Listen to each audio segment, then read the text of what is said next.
but I can change. A phrase so often said by some of our kind. You will, more likely than not, have heard this sentence at some point during your entanglement with us. Usually it is uttered as part of a preventative hoover, when the narcissist sees that there is a considerable risk that you are going to depart the formal relationship, and in so doing, threaten the provision of fuel from the chief source. It also makes an appearance as part of the initial grand hoover to draw you back in, should you have managed to take those first steps towards escape. You will hear it in benign follow-up hoovers, although following the effluxion of time, you are more likely to hear its cousin, namely, but I have changed. Occasionally, it appears within the devaluation phase, following an unpleasant episode, as part of the further manipulation to keep you bound to the narcissist and providing fuel. Accordingly, its use will occur at different parts of the narcissistic dynamic. To some, the sentence contains the magical words that the empath is waiting to hear. The empath's inherent desire to fix, to heal, and to repair longs for that acknowledgement by the narcissist that they can alter their behaviour, make new and fresh choices, learn from the mistakes and choose a better path.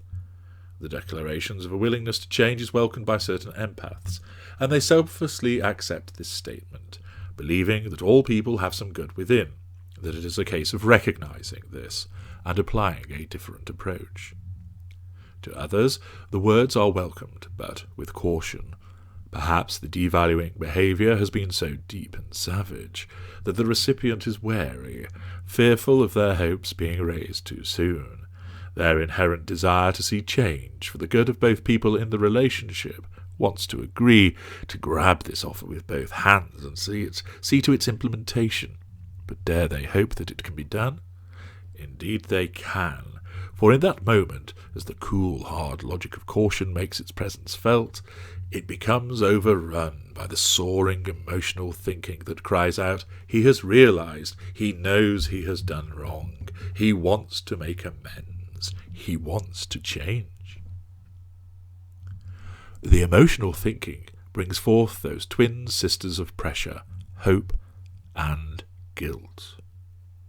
The empath, chained to the concept of hope, sincerely wishes that the person that they love will change and become a better person. Guilt also weighs in, whispering, what if it is genuine? What if he can change, and you do not give him a chance? What a bad person you will be for doing that. The emotional thinking will win. Rarely will this protestation of being able to change go unheeded. Rarely will the opportunity not be given to the narcissist, who states that this can be done. It is only the informed, those who can apply their cool, hard logic and resist the rising tide of emotional thinking, who can repel the allure of those enticing words.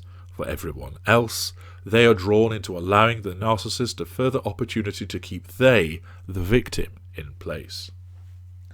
Yet, who is it of our brethren who issues this plea? What is meant by it? And can it really happen? You will rarely hear it from the lesser narcissist. He sees no reason to change. He or she does as they want.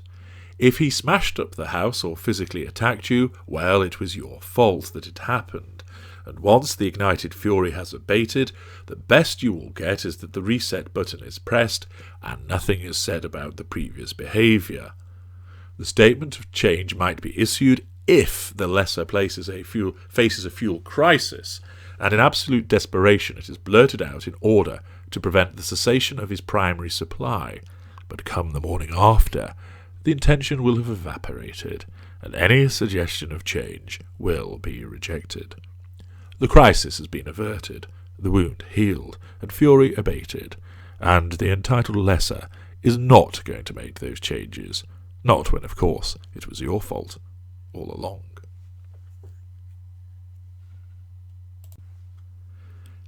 If reminded of his intention, he will brush it to one side, telling you he will look into it, that he is busy with something else at the moment, but you can talk later, that he has to go to work, that he has someone to see, and you will be left dangling.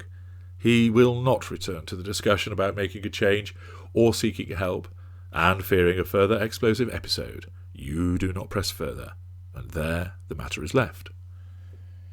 You will rarely hear it from the greater narcissist. He sees no reason to change either. Oh, we know what we do, but that is born out of necessity, and it is what must be done.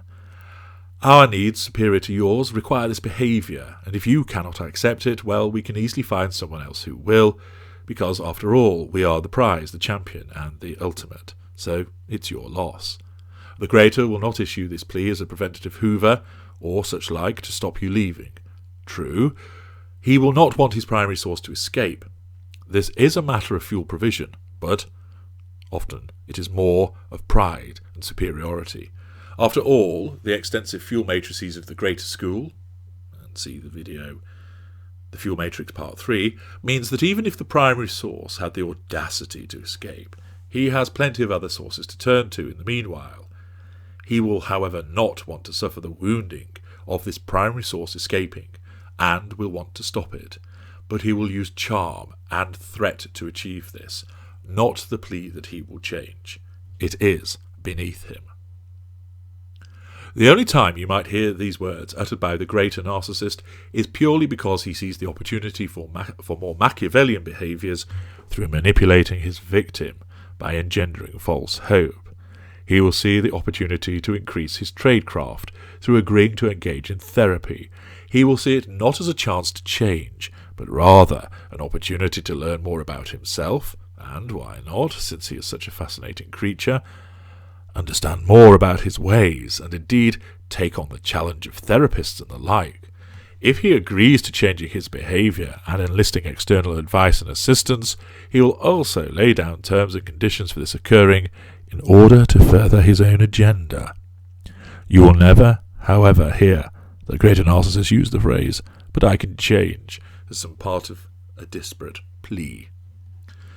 Accordingly, this leaves us with the school which uses this manipulation often, far more often than the other schools, and that, of course, is the mid-range narcissist. The mid-ranger uses this manipulation for the following reasons. 1. He sees him or herself as a good person. Their perspective means they genuinely regard themselves as decent people, and therefore, since they are decent, they will, well, do the decent thing and look at making a change. 2. They regard themselves as giving, and they are prepared to make that sacrifice, if it means saving the relationship. 3. They consider themselves to be something of a tortured soul. They have their demons. There is something eating away at them, and they wish to address it. 4.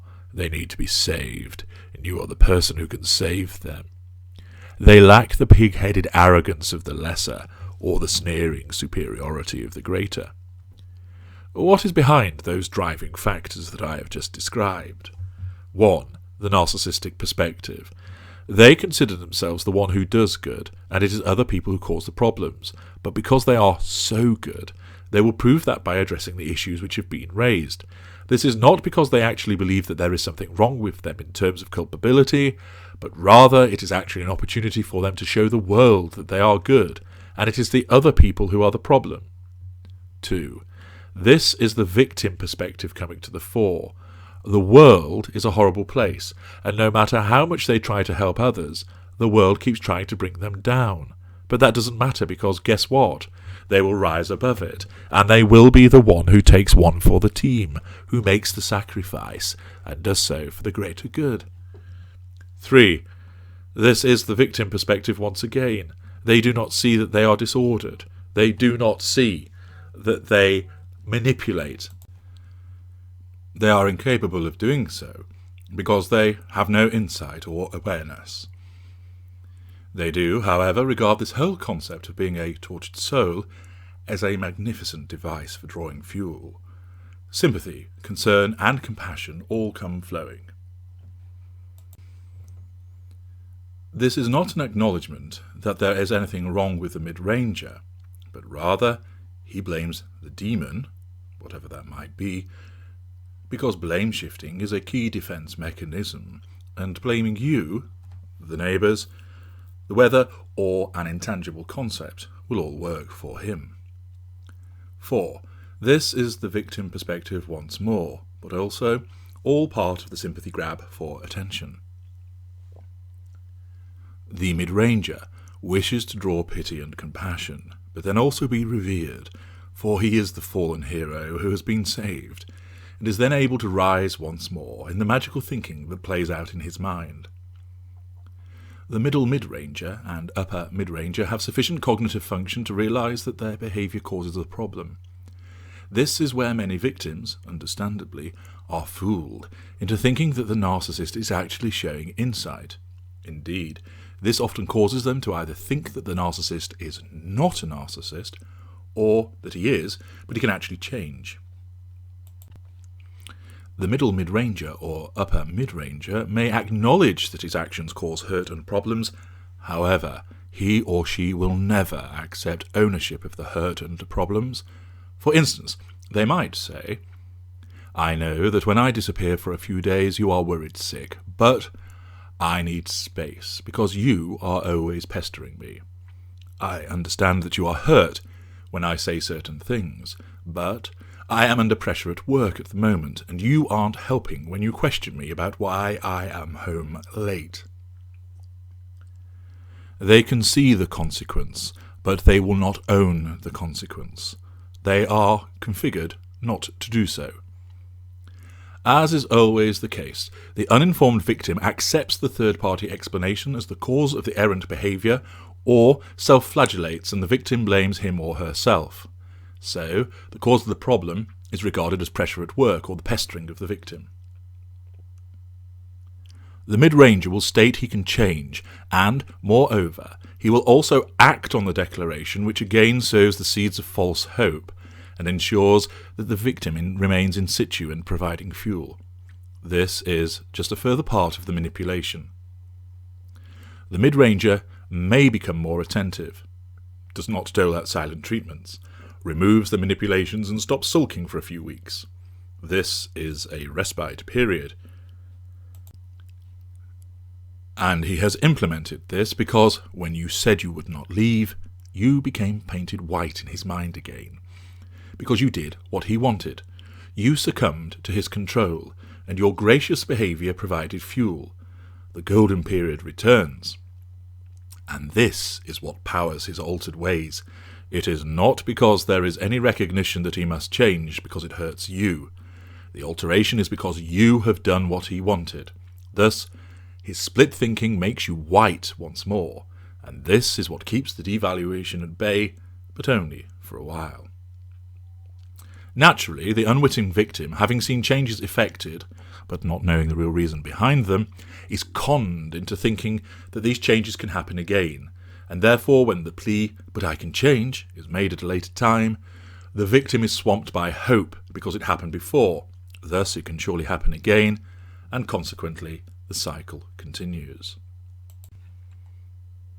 If you return to the formal relationship through an initial grand hoover or a benign follow-up hoover, you are painted white once more, and the golden period returns, creating the illusion of changed behaviours, until it tarnishes in due course. The insidious, manipulative manner of the mid-ranger means that these changes come in many forms. He will alter his actions at home, he will cease the affair, shelving the intimate partner secondary source, as your respite period, golden period, draws him back to you. He will help out, he will show that inkling of charm once again. He will, of course, herald his newfound redemption to third parties, because this will garner fuel and maintain the facade, and of course accords with his complete conviction that he is a good person. This will also provide him with ammunition to hurl at you at the appropriate time, in that he made the changes, and if things have faltered, it has to be your fault. The mid-ranger will readily attend therapy sessions. This allows him to do several things. 1. Show you he is a willing and good person. 2. He can maintain the facade. Dawn wanted me to go to therapy because I love her so much. It was the least I could do. Now, tell me how wonderful a husband I am. 3. He will use the therapy sessions to advance his own agenda. Often, the victim will not know what is discussed owing to confidentiality. Therefore, the mid-ranger, convinced of his own goodness and lack of culpability, will manipulate the therapist, and will do so convincingly most of the time. Thereafter, the mid-ranger will tell the victim that actually the therapist said that the victim is the abuser, and that the narcissist is the victim. This might be true, an exaggeration of the observations of the unwitting therapist, or a lie. Either way, this will leave the victim undermined. Such is the conviction of the narcissist. Ally that with the fact that the victim has seen some changes, their own eroded self-worth and reduced critical thinking, and it comes as no surprise that the victim is confused or even believes what the narcissist is saying. Number 4. The narcissist can hold it over the victim. I did as you asked and got some help. They told me there is no issue. What this means is, now you owe me, and I'm going to ensure I extract that debt from you repeatedly. The desire to change is motivated by entirely different reasons than you realise, and this desire is not genuine. The change is short-lived, never permanent, and any and all behaviours associated with it, no matter how genuine they appear, no matter how earnest the pleading, no matter how many tears are spilled, and the mid-ranger will turn on the waterworks, is all part of the manipulation. They cannot and will not change. Grasp that understanding, so that when you hear the words, "But I can change," cool, hard logic prevails, and you resist the allure of hope. People are inherently optimistic, empathic people even more so, but the dark side of this hope is vulnerability, and our kind, and in particular the mid-ranger, count on that, and exploit it.